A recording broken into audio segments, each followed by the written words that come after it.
to give you the full story. Basically, like most athletes at the end of their career, I was not satisfied with how I finished. I had goals of being, Division I All-American, Division I national champ. Didn't even make it to the show my senior year, and that sucked. And for a while there, I was like, broken about it. I didn't really want to coach wrestling. I didn't really want to talk about wrestling. I certainly wasn't watching it or participating at any level.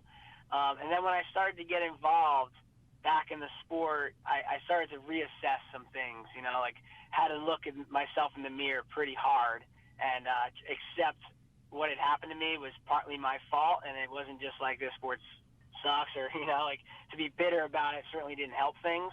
So I started listening to coaches like Cale Sanderson and, some other coaches too, but mostly Cale, a lot of Cale, and listen to what they had to say about like training. And I was looking up, flow was just coming about, so a lot of these interviews became accessible and available.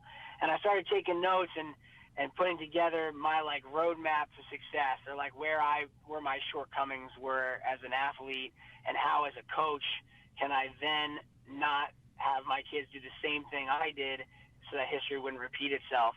So I started to come up with these principles, and this athlete optimization class is based on 10 principles, and those principles I have organized in sort of a pyramid scheme so that you can think about them non-linearly but with different tiers of importance.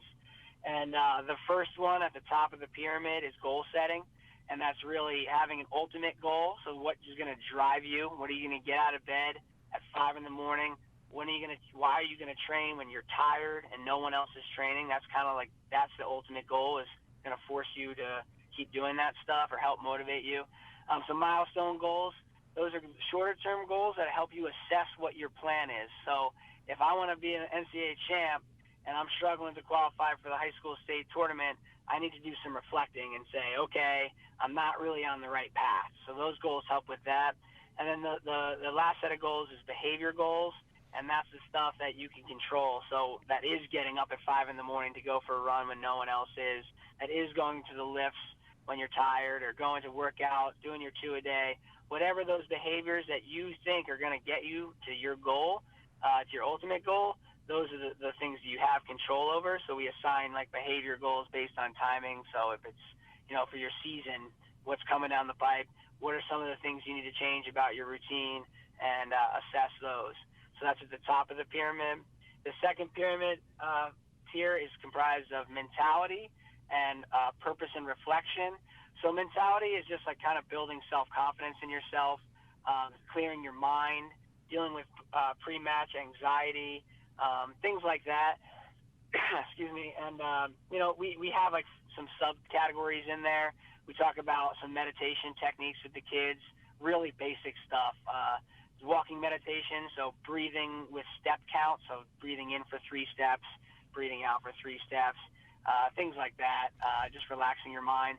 Visualization, both technically speaking, so you're visualizing the wrestling moves that you want to do in a match, and also visualizing your successes to help build that confidence. Affirmations, so what are you doing that you're believing in your process to accomplish your goal? So I'm going to be a champ. I'm going to be an NCAA champ because I'm lifting hard right now. I'm going to be an NCAA champ because I'm running 3 days a week. I'm going to be an NCAA champ because I'm doing the things that no one else is doing. And by saying those things, you start to believe it more. It brings some reality to the situation. The other one is self-talk. I heard from Dan Gable that he had a routine of words that he would say before every competition. During practice, he would say it, and it was kind of just like a Pavlov's dog trick. So it would be the bell ringing, making the dog think he's hungry. So he would say these words, and his mind and body would get into the mode of competition. So I forget what his words were. Let's go, champ. But I use it with my athletes. What's that? Let's go, champ. Let's go, champ. One of the things that I say to my kids before this freestyle event, and this is kind of like a self-talk thing that I would impose on them, but shoot with your head up. We're going to sprawl when this guy attacks and then look for our secondary offense. We're going to wrestle through positions. We're going to be active on bottom, and we're going to work hard on top. And I said that to them before every match, and they looked at me, they acknowledged it, and it was kind of like, now it's time to go to war. Like that sets your mind in that place. So that was like the fourth of the mentality. The reflection and purpose, so that's looking back at your matches and reflecting on the good and the bad and the ugly. So what did I do really well in that match? What did I do poorly? And then what do I really need to work on? And that kind of eliminates the focus on the result and more about what took place.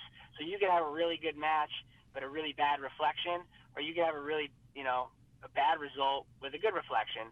So it's really not the result that's the outcome. It's really like how did you perform and where do you need to work. And then the second half of that is purpose. So you go to practice with a purpose. Now, I reflected on the weekend. My stance was awful. Guys got to my legs. I'm going to make sure this practice that I hold my position the entire practice. Now, coach is going to teach us wrestling moves, but the underlying goal for me today is to hold my position. So that's the reflection.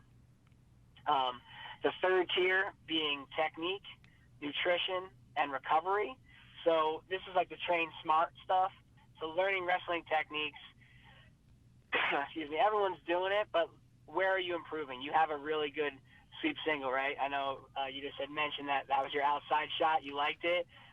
But there's always room to improve those things, and talking to the right coaches and making sure your position is getting better every year. Like guys who win the national tournament, or Jordan Burroughs. Everyone knows Jordan Burroughs is a good double. That double has improved over the course of time, and then now it's evolved into a secondary sweep and stuff like that. But he's always trying to get that technique a little better, not just I got this one, stick it in your back pocket. So the technique is really focusing in on honing in on that stuff. The nutrition, this is like the biggest one for high school kids, and you see a lot of guys with success pointing to nutrition a lot.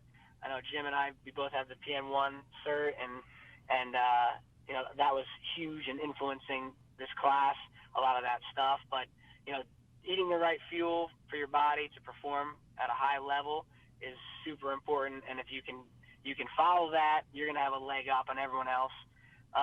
And then recovery, same thing. You work all the kids work so hard. If they're not doing the proper recovery, they're not sleeping, they're not timing workouts appropriately, they're not getting the maximum benefits of all their hard work. So just to kind of teach the kids that stuff.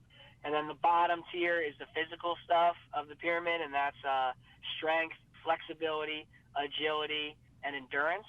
So improving across those four physical things, kind of the foundation, right? The foundation of all this other stuff, but at the same time, everything, is super important and almost more cerebral above that.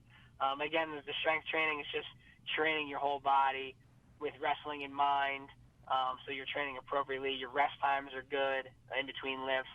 The flexibility, kids don't spend a lot of time on it. They think, I'm not flexible, or I am. They don't realize that through proper training, through stretching with a regular routine, they can improve on that. So that's kind of eye-opening for kids. And like the cross benefits of lifting, and how if you're just lifting all the time, there's like a science behind what's going on, and the same science applies to flexibility. So that's important to know.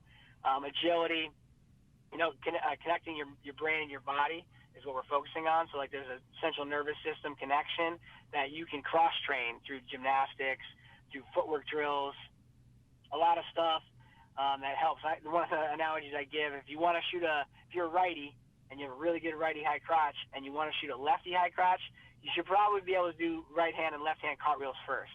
That's a pretty easy thing for your mind and your body to connect on, and kids struggle with it. But hey, if you can be ambidextrous in a cartwheel, you can start leading the other foot and thinking about it, right? There's a lot of mechanics in a cartwheel where you have a lead foot, you're moving your body a certain way, it's in a balance that translates through.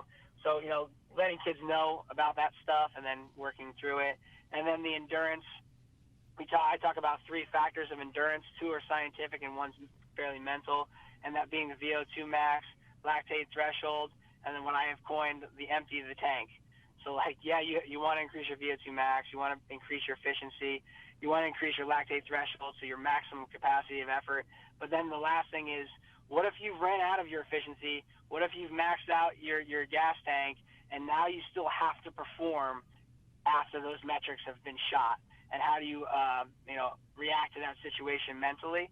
So I've kind of developed 3 workouts that I recommend for the kids that go along, one for each of those metrics, if you will. And so this athlete optimization class is a 9-week sit-down class, and we go over different aspects of this program with the kids. Kind of like a classroom setting. I have a whiteboard but I get them off their feet and I get them involved too. And this is a group setting? Or are you doing this Yeah, one-on-one? No, it's 20 kids. Okay. And that helps too. They feed off each other. I'm asking questions. I'm telling stories. I'm having them share experiences. So I think there's value to the group setting. No, I want to sign up. Yeah. So actually, this is kind of hot news that is fresh, and no one even really knows about this yet. But through this class, through developing this class, I wrote a curriculum. Like I have this all on paper, and I wanted to be able to have more kids go through this. And then beyond just the 9 weeks, I wanted like a tracking system to help the kids really get this stuff into their routine. So, we wanted to build an app. I wanted to do an app for a long time. I ended up partnering with one of my wrestlers' dads, who's a marketing and advertising executive, had 20 years of Manhattan experience, works locally. And then we conceptualized this app. We brought a couple other people on board, and a year later, we're under development right now. So in early September, we're going to have a beta version out. Sweet. Do you have a name? Yeah, so it's ATTAC, ATAC, which stands for Advanced Training Athletic Club. So we're working on a landing webpage right now. Everything's kind of coming together. As soon as this call ends, I actually have a call with the other 3 partners to start hammering down the fine details. And then at 9:30 tonight, I have a call with our developer to go through some more of the algorithm stuff. But yeah, it's super exciting. It has a way to track all this stuff. The one extra thing, which Jim, you'll appreciate this too, the precision nutrition, is change psychology factors. Like kids always want to do everything all at once, and it's the New Year's resolution effect where you're going to try to change your entire life in one day, and by month number 1, you've already stopped doing all of it. So there's built-in safeguards. So the kids they're going to get a baseline assessment. What are you currently doing in your routine? It's going to assign a score to that assessment based on our algorithms, and then it'll allow you to add one new routine item for every 3 weeks that you're 80% compliant. So if you do all of your stuff for 3 weeks or 80% of your stuff for 3 weeks, it'll prompt you to add one more thing to your routine. So it's a build cycle as opposed to just like, it's the preseason, I have to start this now.